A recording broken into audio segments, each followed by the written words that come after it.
Easter, Yes, Judge. in anticipation about what I'm going to go through right now, this is absolutely all your fault. Oh. In anticipation. In anticipation of it, I'm just letting you know. Well, let me apologize in anticipation for this being my fault, Judge. I am sorry. Court does call the case of the people versus Daniel. What's your name? Daniel Magoo. All right.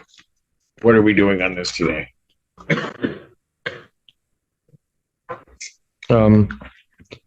Your Honor, I have in regards to case number 25F4-523, I have a couple things I'd like to point out about a couple of the matters here today. What? In regards to count 3, MCL 750197, lawfully detained or imprisoned in jail or confinement. Judging by the definition of the statute itself, Your Honor, it compels us to conclude that one has to be lawfully imprisoned or in jail. Jail being a facility operated by a local unit of government for detention of persons charged.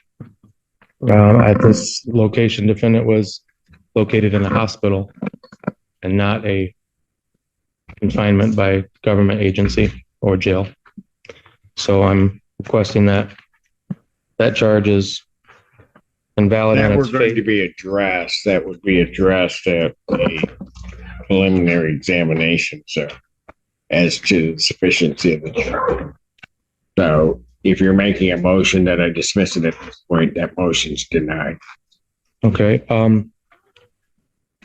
Further in count 2 and count 1, actually, Your Honor, both of these were, I don't know the procedural process or when it should get raised, but both of them are Fourth Amendment violations. And furthermore, on count 2, MCL 257.904, that the license of the defendant was revoked or suspended, given the statute as well, Your Honor. That would require the prosecutor to prove that the license was revoked or suspended at the time of the arrest, and that defendant was notified, and that the defendant operated a vehicle on a highway or roadway. I challenged the prosecutor to prove all 3. Sir, Yes, you wish to have a preliminary examination in this? I'm making sure we're prepared for it, but yes. What'd you say? Making sure we're prepared for it, but yes, I am. What are the other options? I'm requesting that all the charges are dismissed, a motion for all dismissal on all these charges. They're not going to be dismissed. No, okay. So if you want a preliminary examination and make your arguments, then it might be that they would be dismissed at that point, but they're not going to be dismissed on an oral motion before this. Okay, Ms. Lomby has let me know that all paper discovery has been sent to Mr. McLuhan in jail. There are USB drives with video. A number of agencies were involved in the Michigan State Police cases that they responded to assist. I believe she has obtained all of those videos, and those will be sent interdepartmental to jail staff to serve on Mr. McLuhan, and I expect those to be in the interdepartmental mail tomorrow. Got it. Okay, so we're not ready. He hasn't gotten the video. He has all paper discovery, but he does not have all video discovery. I expect that'll happen. So I'm not sure. So, Mr. Magoo, are you going to have an objection to an adjournment so that you can see all of the discovery that they have prior to setting this for preliminary examination? Your Honor, I didn't know what hearing I was prepared for today. I was preparing to cross-examine the officers today, with or without the video evidence. So given that that's not the case and the officers are not here, I would like a speedy trial. I would like to invoke my right to a All right. speedy So trial. you want your preliminary examination. Those are coming down to the jail to him. I expected you would have them early next week, so if the court follows its normal setting for preliminary examination, I would expect. I would set it for the 19th, and then Have them in well. he'd have them well in advance, and I guess I'll do it that way. Prior to setting the preliminary examination as being a critical process, a couple of things that the court wants to do. Mr. Magoo, starting in case ending in 0979. Mr. Magoo, you are before the court on a felony complaint that alleges 5 different counts, excuse me, fleeing and eluding 4th degree, which is a felony punishable by up to 2 incarceration, $2,000 fine plus court costs. Count 2 is operating an unregistered vehicle, which is a misdemeanor, punishable by up to 90 days. Operating without security, which is a misdemeanor, punishable with not more than 1 year or less than a $200 nor more than $500 fine plus court costs. Count 4, operating while license suspended, denied, and or revoked. That is a misdemeanor, punishable by up to 93 days. $500 fine plus court costs, and your vehicle would be subject to immobilization. Count 5 is refusal to obey a lawful traffic order of a police officer. That's a misdemeanor, punishable by up to 90 days, $100 fine plus court costs. Those events are alleged to have occurred on July 3rd, 2025. I-94 near Parker Road in Scioto Township. That is on the one case. On the other case, which is a 3-count complaint, that 3-count complaint alleges that on March 27, 2024, location of Dexter near Arcona in the city of Milan, Washtenaw County, state of Michigan, that you did operate a motor vehicle while intoxicated. That's a misdemeanor, punishable by up to 93 days, $500 fine plus court costs. There is, however, a third offense notice, which transforms this into a felony charge. It's punishable by up to $500 to $5,000 fine plus court costs, 1 to 5 years in jail, probation with 30 days or 1 year in jail, or at least 48 hours to be served consecutively. And 60 to 180 days community service, any rehabilitative programs the court deems necessary. The court could order you to pay the cost of the prosecution, plus the cost of any emergency governmental services, and your vehicle would be subject to mobilization. Count 2 is operating while your driver's license was suspended, denied, and or revoked. That's a misdemeanor, punishable by up to 93 days in jail, $500 fine plus court costs. Count 3 is lawful escape from custody, or escape from lawful custody, excuse me. That's a misdemeanor, punishable by up to 1 year, $1,000 fine plus court costs.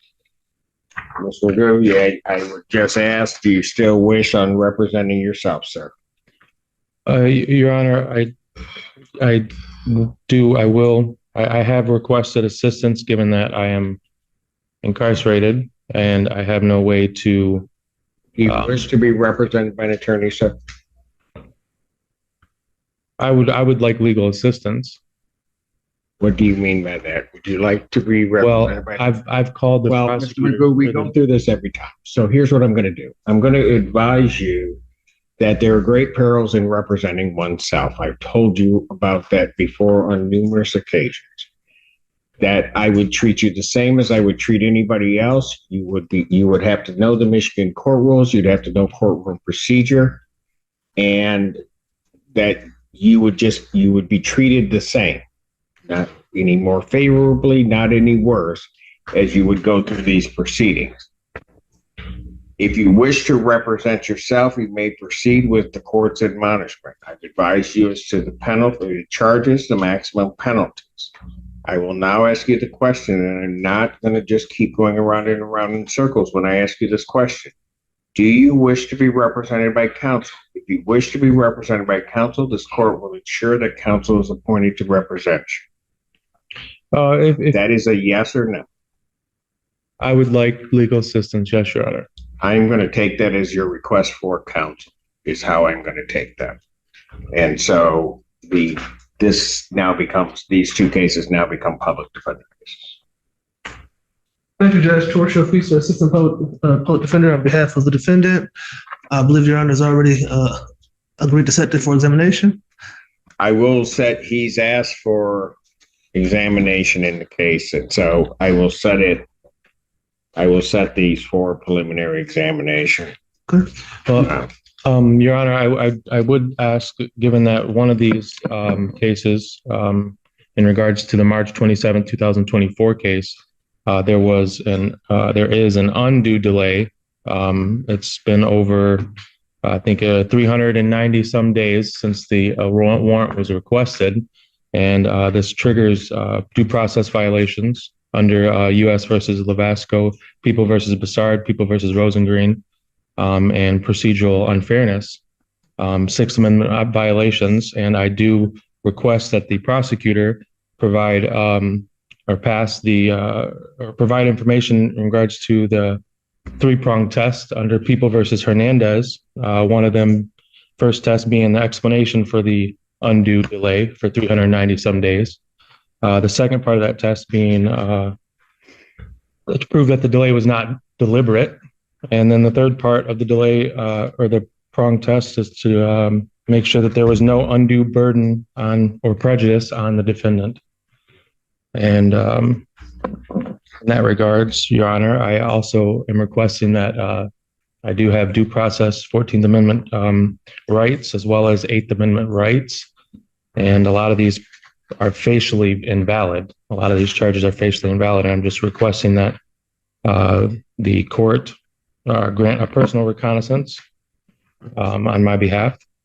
And for both of these charges, being that we're looking at really just misdemeanors, $500 misdemeanors. So I think he's requesting, Your Honor, amend his bond, and he's requesting the release, Your Honor, PR bond. And a response from the people regarding his bond. People would ask the bond to continue, and he also at the bench for failed to appear before the judge's claims. So yes, that warrant would also hold up with respect to the other. I'll wait. There are pleadings filed by the defender's office. Our office will respond to that. And I guess my one remaining point would be: should with the court's appointment Eastern the public defender's office, I will make sure that the digital discovery that I referenced is served on the defender's office. Yes. Thank you, Judge. We will review that with our client once we receive it. So he's asked for a preliminary examination, and I realize where this may be. My understanding is that he is still being held, regardless of what the bond would.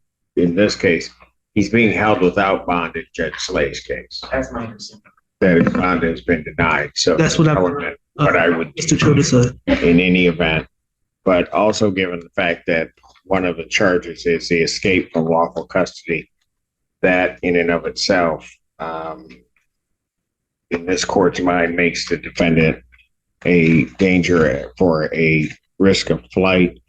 Also, the nature of the charges, the fleeing and eluding police officers, as well as the operating while intoxicated, now at least alleged his third time around. Also, this court's mind, the defendant, this court would consider a danger to the public. So the extent that he is asking that I modify his bond conditions in his bond in this case, that motion is denied. Bond will continue as it is.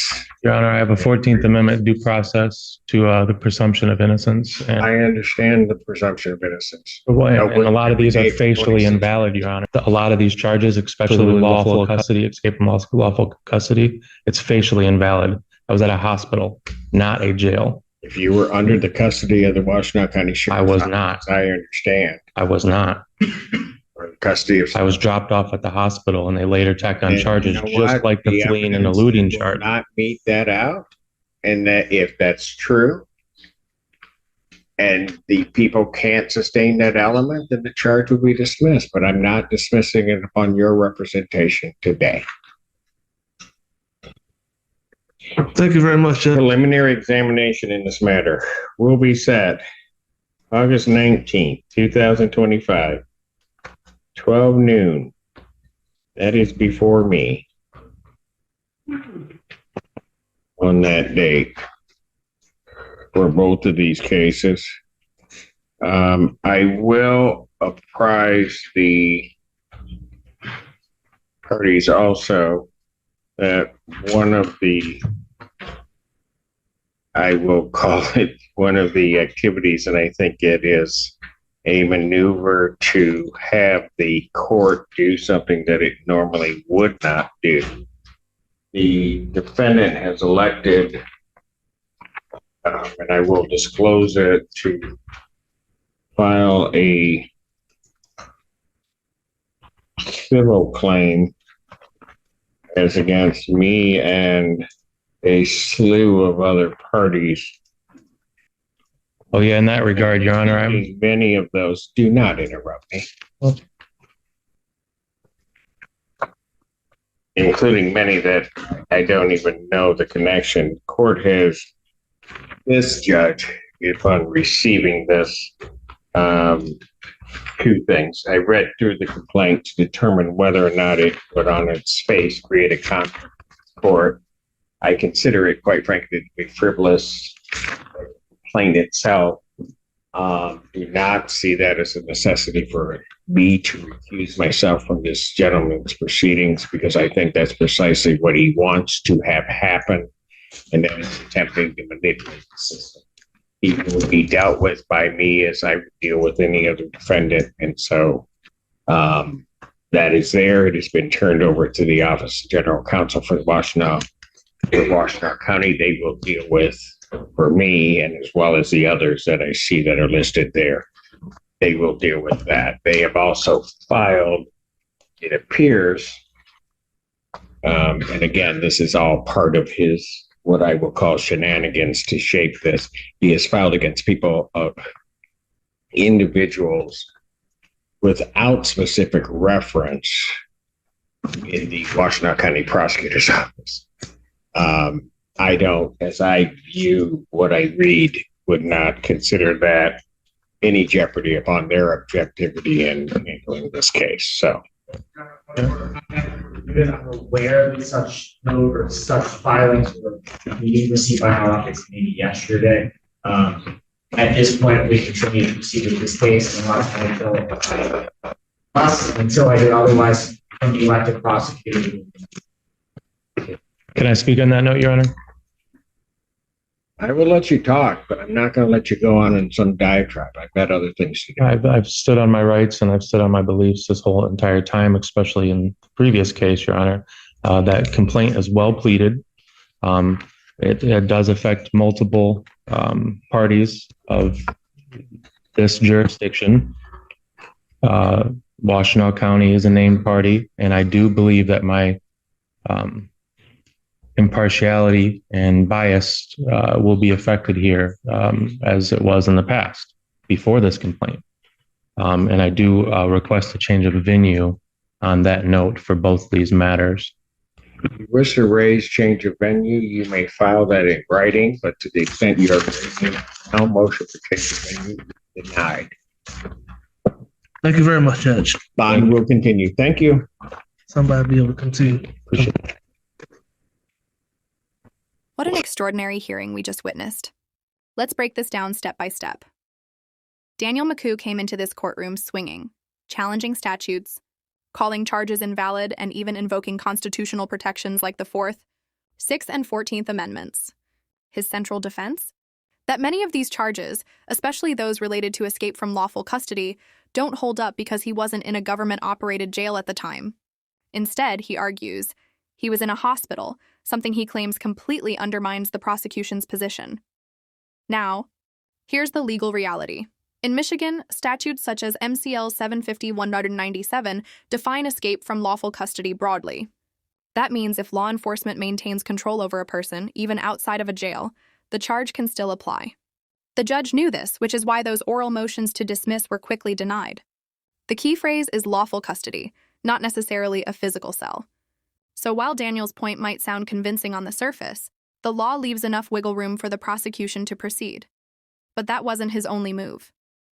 Daniel also challenged the suspension of his driver's license, demanding the state prove it was both revoked and properly noticed at the time of his arrest. That's a classic strategy. Force the prosecution to prove every element, no matter how small. He even raised constitutional issues tied to due process delays, citing cases like U.S. v. Lavasco and People v. Hernandez. For a self-represented defendant, that's an unusually sophisticated play. Yet here's where the tensions skyrocketed. Daniel filed a civil suit against the very judge presiding over his case, as well as other county officials. That's a bold move, and one the judge immediately labeled as frivolous. Why? Because courts are well aware that some defendants attempt to sideline judges by suing them, hoping to force a recusal. The judge here refused to take the bait, making it clear this case would proceed as normal. And when Daniel finally requested a change of venue, arguing bias and lack of impartiality, the judge didn't hesitate. Denied. On the record. So, what does all of this mean? Let's zoom out. We've got a defendant determined to fight every inch of the way, a judge refusing to bend under pressure, and a prosecution preparing to prove its case with video evidence, officer testimony, and statutory law. The stakes are huge. Multiple misdemeanors, felony counts, and a possible prison sentence if convictions stack. Add in Daniel's history of prior incidents and alleged repeat offenses, and the court is treating him as both a flight risk and a danger to the public. Here's the bigger question for you, the viewer. Do you think Daniel is exposing cracks in the justice system? Or is he simply drowning in his own legal maneuvers? After all, representing yourself might sound empowering, but today's hearing shows the risks. Motions denied, arguments dismissed, and a case that keeps moving forward despite his objections. What stands out most is the judge's steady hand. By refusing to recuse, refusing to grant bond modifications, and refusing to dismiss charges prematurely, the court is signaling that this case will play out fully at the preliminary examination. And that's where the real test begins. If Daniel can prove that custody was unlawful or that procedural delays violated his rights, some charges could collapse. If not, the trial ahead could carry serious consequences, including prison time and heavy fines. So now, I want to hear from you. Was Daniel making strong constitutional arguments, or was this just courtroom theatrics? Drop your thoughts in the comments, because this debate is far from over. And remember, if you found this case as shocking as we did, make sure to hit that like button, share your thoughts in the comments, and don't forget to subscribe for more jaw-dropping courtroom breakdowns. Trust me, you won't want to miss what happens next.